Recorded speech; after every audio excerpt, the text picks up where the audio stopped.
Welcome to Martha Runs the World, a podcast with a new take on running, fitness, and all things health-oriented. I'm Martha Hughes, your host, and each week I present a new topic that is of interest to all runners.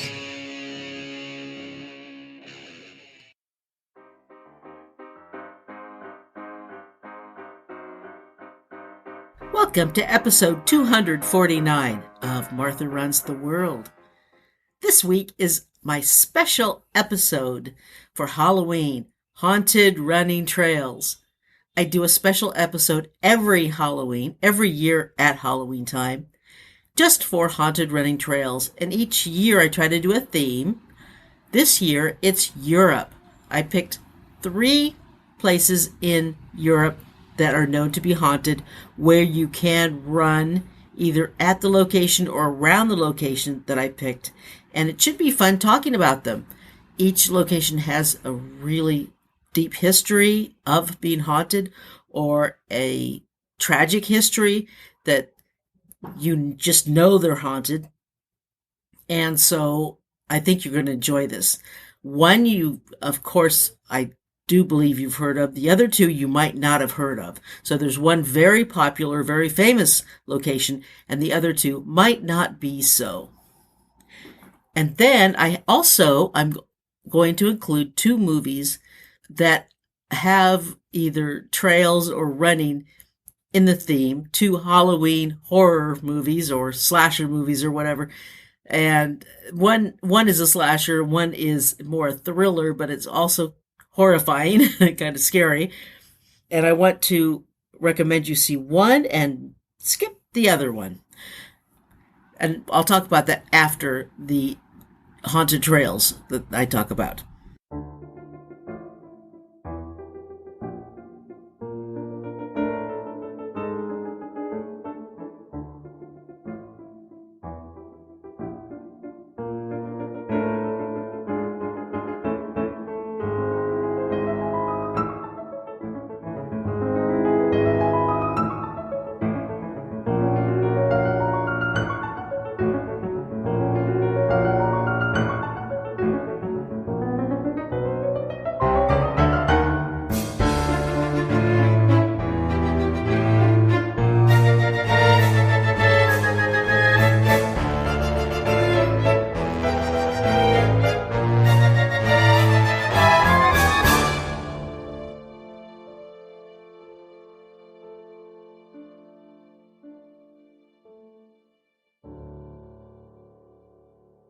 The first location that I'm going to talk about in Europe for this episode is Edinburgh Castle in Edinburgh, Scotland.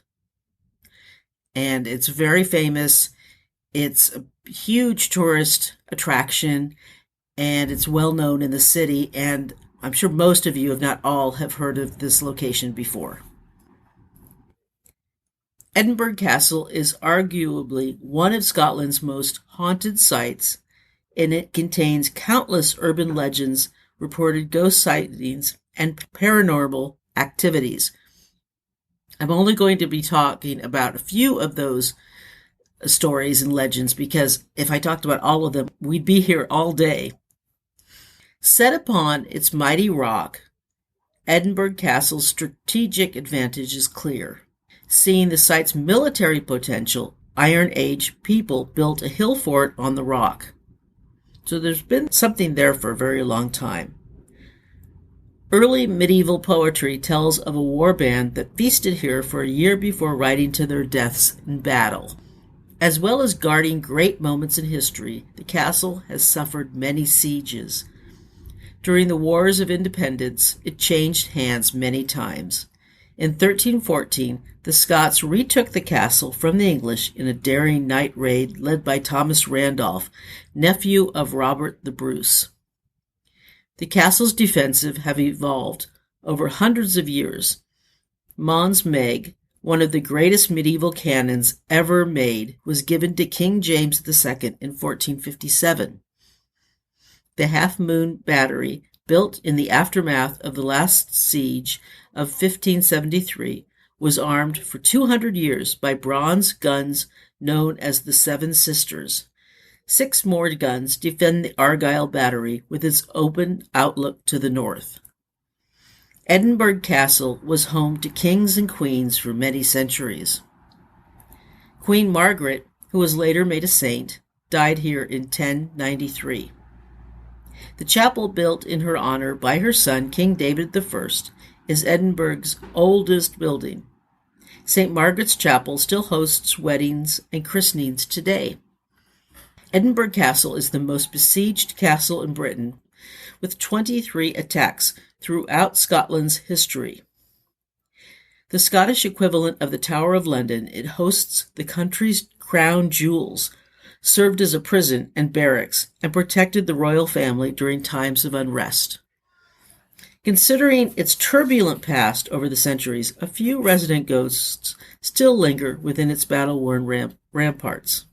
Several hundred years ago, a network of tunnels was discovered at the castle along the Royal Mile towards Holyrood Palace. To determine where the tunnels led, a piper was sent to explore them. As he walked through the tunnels, he played bagpipes to alert others on the surface of the location, or of his location anyway. However, the bagpipes stopped approximately halfway to the palace. Soon afterwards, a rescue party entered the tunnels to locate the piper, but discovered he had vanished. Thereafter, the tunnel was resealed. On quiet days, when the noise from the traffic diminishes, the faint sound of bagpipes may be heard below the Royal Mile between the castle and the palace. Similarly, the sounds of a drum are occasionally heard by visitors, although its ghost has not appeared for centuries. According to legend, the sighting of the drummer represented a harbinger of an attack against the castle. The last attack occurred in 1650, a year after Charles I was beheaded.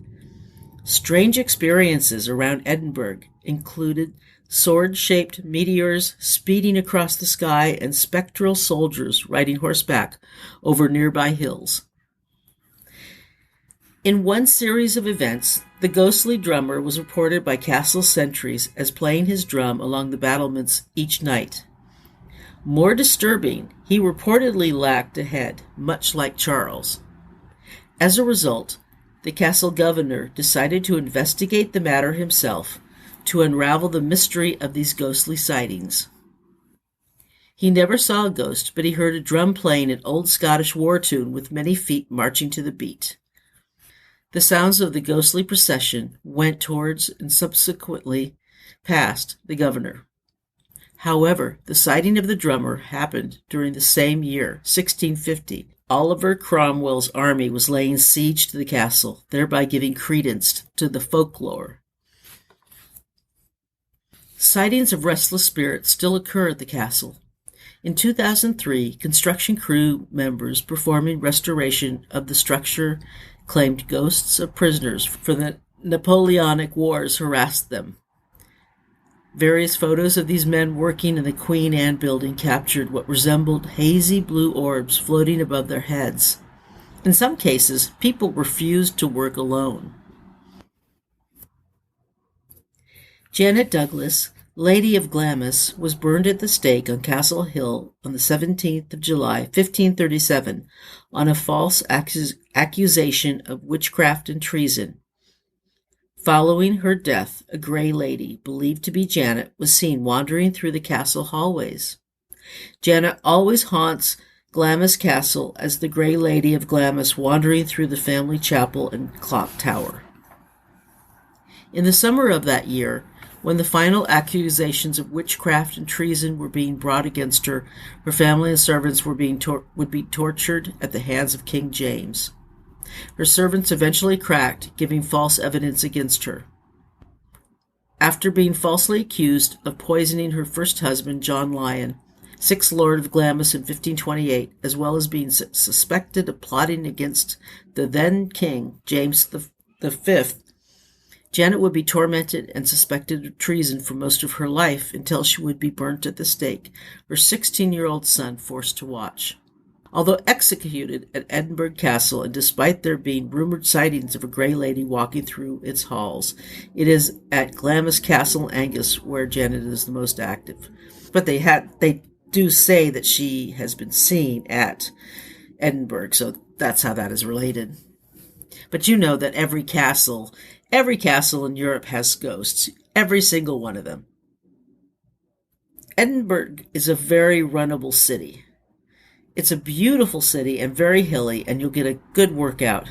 If you choose your run around the castle and Princes Street Gardens, and even make it longer by running down the National Cycle Route 75 to the Meadows, or take Holyrood over to Holyrood Park, there's some great trails and hills to climb. The possibilities are really endless, and they have great races there. They have a terrific marathon. It's very hilly, and they have a half marathon and lots of races throughout the year. So you can have so much fun running in that city. It's very friendly to runners, and the people, I've been to Edinburgh actually, and I love it. The weather is always a little chillier, but if you go at the right time of year, it's not so bad. And it's beautiful. It really is a beautiful city full of history.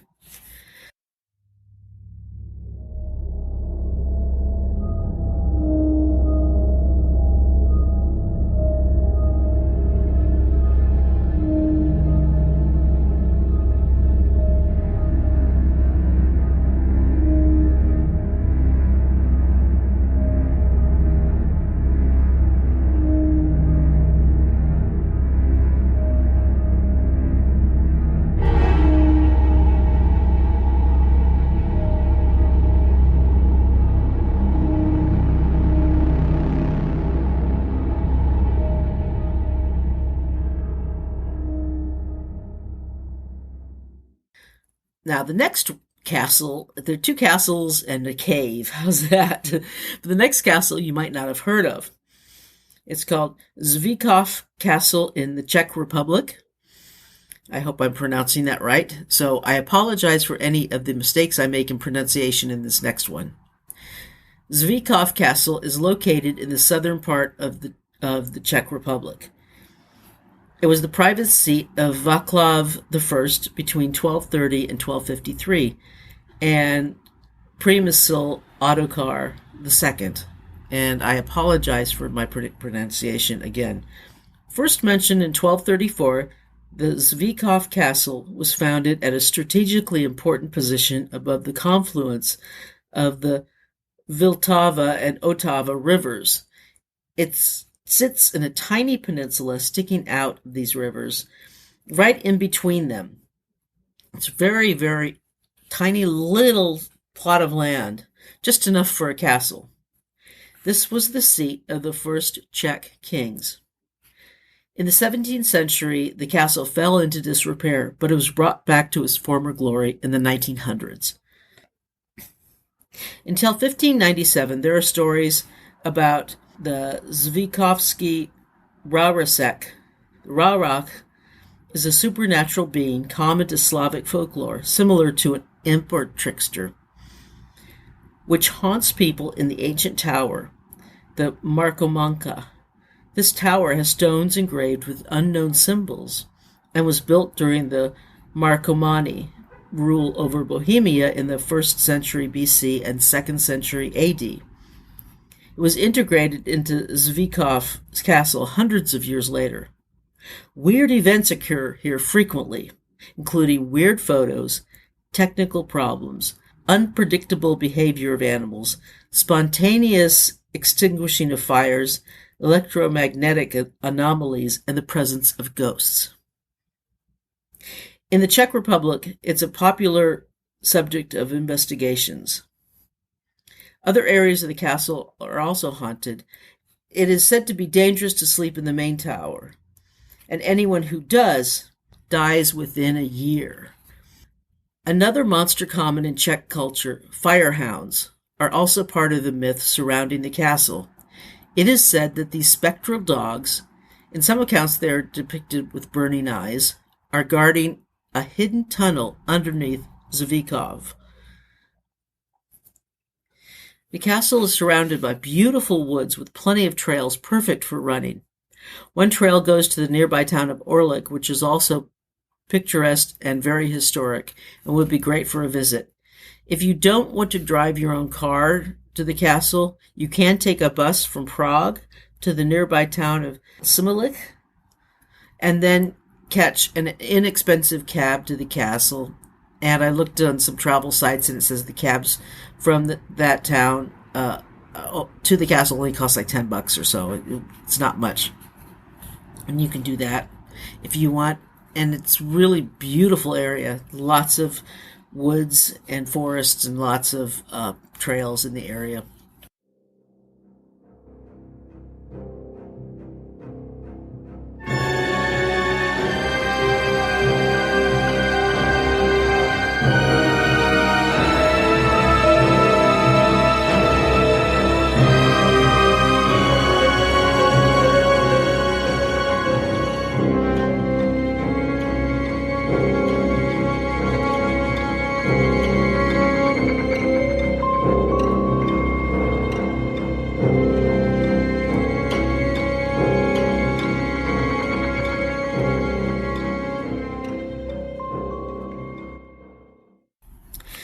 The next one is a cave, and it is in Basque country in Spain, and it's the Zugarramurdi, Spain, or Zugarramurdi town and cave in Spain. Just 400 meters from the village, a pleasant walk through the woodland surrounding, it takes you to the entrance of the cave. Don't expect stalactites and cave paintings. It's not that kind of a cave. It's a little spookier than that. In the northern region of Navarre, the cave of Zugarramurdi tells the story of Spain's 17th century witch trials. According to legend, it was in these caves that dozens of accused witches, 11 of whom were later burned at the stake, conducted their nightly devil-worshipping rituals and cast their spells. A plaque at the site commemorates the accused women, and a small museum of witches dives deeper into the topic, expanding on traditional pagan rituals and women's healing practices. Yeah, that could get you killed in those days. Legend has it that this cave was the stage for aquelarres attended by hundreds coming to worship the very devil himself. And aquelarre is the Basque term meaning witches' Sabbath, the place where witches hold their meetings. Aquera means male goat in the Basque language. Witches' Sabbaths were envisioned as presiding over by a goat. They needed a lot of room to hold these ceremonies, and that's just what this cave has. Large galleries carved over the centuries by the passage of the waters of the Orabidea brook. Incidentally, the Basque name for the brook, Infernuco Erika, refers directly to the provenance of its waters, straight from hell. The cave size is quite impressive, a natural tunnel 120 meters long, reaching heights of up to 12 meters, with 2 raised galleries. Spacious but far from prying eyes, the perfect place to yield to pagan debauchery in the flame light. The myth of Zugarramurdi was consolidated in 1610 when the tribunal of the Spanish Inquisition in Logroño tried 40 women accused of witchcraft by their neighbors. Of these, 11 were sentenced to be burned at the stake. A panel by the entrance to the cave remembers their names. Almost 7,000 people were taken from Zugarramurdi and interrogated and tortured in the dungeons of Logroño, a town in northern Spain that was the main seat of the Basque witch trials between 1609 and 1610. But only 11 of these were actually burned, which is quite a small number considering that they tortured 7,000 people. That's horrific. But they don't say who died of those 7,000 of other causes, so we'll leave it there. Today, the town embraces this legacy, and in addition to establishing a witch museum, the town holds a raucous yearly feast in the cave of Zugarramurdi. Every year, around the time of the summer solstice, a pagan holiday, scores of lamb are roasted on spits in the traditional manner, and bonfires are lit in and around the cave. Hundreds of people flock to the event to celebrate the area's supposed occult history, and thankfully not one of them is burned at the stake. And actually, that sounds like a lot of fun. That's the way to remember and to know that there were horrors done in the name, quote unquote, of religion. Zugarramurdi in the mountain country of Spain. Zugarramurdi is in the mountain country of Spain near the French border. It is pretty remote from the big cities, but you can reach the area, of course, by car or by bus from the French city of Biarritz. There are lots of terrific trails in the area.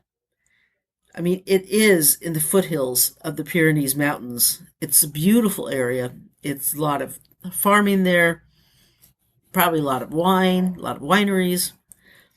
There's not a lot of places to stay. I mean, you're not going to find a lot of hotels, but I'm sure there's some inns or bed and breakfasts that you can stay at. It's a great spot if you don't want to be in a hugely traveled area. It looks beautiful. It looks absolutely beautiful. And I think it would be a really, really interesting place to check out history. Now, I will have links for all these places, and if you want to read more about them, if you want to find out how to visit them, I'll have links on the website at martharunstheworld.com.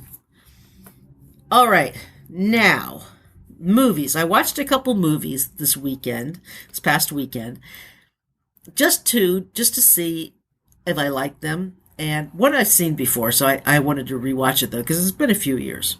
See if I still liked it. One is a fairly new movie. I'll talk about that first. Came out in 2021. It's called Haunted Trail. So I said, oh, trail movie. Well, it's not really a trail movie.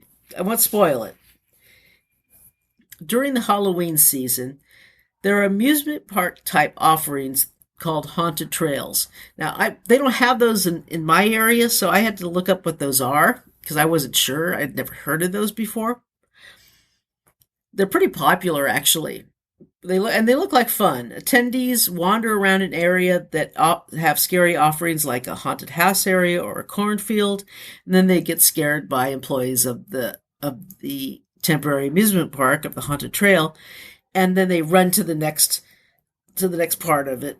It's not a race. You don't have to go really fast or anything like that. You want to see everything and experience everything and be scared because that's why you're there. You're there to be frightened. You're paying to be frightened if you're into that. So the movie is based on that. It's these friends who get together for this occasion. And of course, there's a lot of drama in between the friends, and something happens, and I'm not going to give it away. And then they all start getting killed. Okay, that's not giving away anything, trust me. But it's very much based on Friday the 13th kind of thing. It wasn't good. It just wasn't good. The actors were pretty good. For what they had to work with, they were good. That was probably the best part of it, where the actors playing the parts were probably the best part of it. They didn't have a whole lot to work with. The script was not great. I mean, the best part of the movie was the first part when they're all talking, and they're talking together as friends. That was the best part of the movie because that was kind of cool. But then when it started, it just wasn't good. And I did not like it at all. So I would say skip that. It's just not very good. Fortunately, it's only like an hour and 20 minutes long, so it's not long. So if you're going to watch it, you're not going to waste a whole lot of time. You won't even waste 2 hours watching it. If you want to watch it, and I don't know why you would want to watch it, because it's just not very good. Now, what I would suggest you watching instead of that is an older movie, and this has running in it. Running is actually a main theme of the movie. Well, it's one of the themes. And it came out in 1976, so it's an older movie. It's called Marathon Man, where it's not a horror movie. It is a more thriller. It's really good. One of the quotes from the movie that I love is, "When you're a marathon runner, you don't give in to pain." Dustin Hoffman the main character in the movie says that. He says that to this pretty college student, Elsa. And she's German. Who would have thought? It stars Dustin Hoffman as a college student. He's a grad student. He's also training for a marathon. It also stars Laurence Olivier and Roy Scheider and William Devane. Laurence Olivier plays this Nazi war criminal who's really, really a good, evil guy. Olivier plays a villain so well. Oh my gosh. It's directed by John Schlesinger, and it's truly a classic spy thriller. But there's plenty of running scenes. I mean, one of the first scenes you see is Dustin Hoffman out training, and he's running right along Jackie Kennedy Lake. And you just see that right there. You see him running along. Running does take a big role in this movie because it's part of Dustin Hoffman character's life. One of the first scenes you see in this movie is runner Abebe Bikila, his scenes from the 1960 Olympic Marathon, where he won that, and he did it shoeless, but you see that in the screen. It's really kind of cool how they flash back to the 1960 Olympics when Bikila won the men's marathon. And they show him sporadically throughout the film. I think that's kind of cool. Olivier's character is a dentist, and he was a dentist for the Nazis. So if you're sensitive to dentists, you might want to turn away from a few scenes, and you'll know what they are when it comes up. That's the scary part. I don't care if your horror movie has vampires or zombies or whatever. No. You show me a scene of a dentist that has someone strapped down that he's going to torture. That's scarier. That's scarier. But you know what? You know what I love about this movie, though, is that you don't see that much. It isn't like today where they'd show you everything. Where, okay, they're just going to gross you out and show everything. Again, not scary. It's scarier if you don't show us as much. The sheer horror is our imagination. Don't show us so much. The fact is that today's movies just aren't as frightening to me. My imagination is much more scary than showing me all the gore. It's just how I think. I'm going to think something a lot scarier than you're going to show me. That is how I see it. This is a great movie. It's really, really fun to watch, especially if you like that kind of thriller, scary movie, and you like to run. And of course, if you're listening to this show, you do like to run. All right, so that is that. So watch Marathon Man. Don't watch Haunted Trail. That is my Halloween show, and I hope you have a wonderful, wonderful Halloween, and we'll get into the holidays. I will have more themed shows for the holidays, as I always do. I will come back next week with another terrific show, and I hope you have a great, great, fantastic week. And and the website is MarthaRunsTheWorld.com. If you want to email me, it's MarthaRunsTheWorld@gmail.com. And until next week, let's tie our shoelaces and go for a run.